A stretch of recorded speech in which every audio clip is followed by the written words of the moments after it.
way, passed legislation that was supported by both of our senators at the time, and I think 3 of 5 House members, including me, that authorized protection and security along the border. That produced 700 miles of either fence or wall that exists today.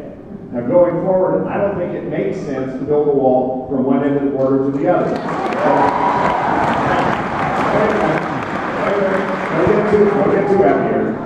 Because I would say this, my own view, and I've expressed it in every town hall I've done, every meeting, that where people have asked, is this, that a country that doesn't have control of its borders does not have control of its security. And I think that matters. So I do support that.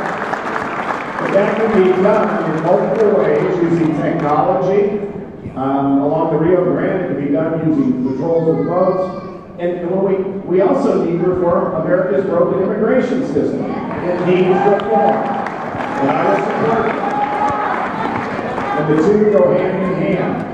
So I won't go on any further because I know there are other people that have questions. Where are we? Right here. I'm a student at Onview High School, and I'm concerned with the direction the country is going on environment and climate change because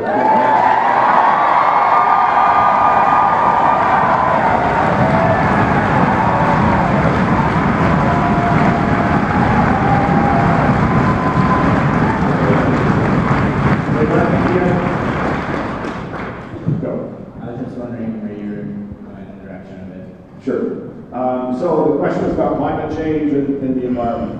So the good news is, because of the development of natural gas in America, we've been able to ratchet down our CO2 emissions from 2005. As a result, we're using less coal power.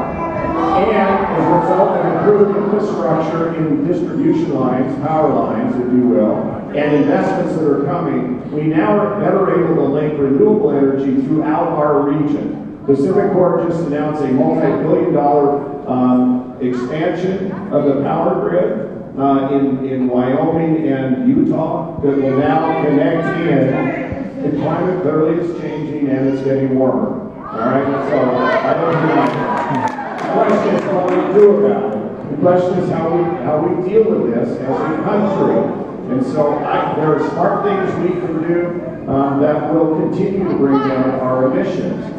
More renewables, a bit more effective energy grid, distributed energy, battery technology, battery-operated vehicles to reduce our fleet, solar, hydro. We just were working on in-stream hydro, advances in hydro. We just had hearings on them.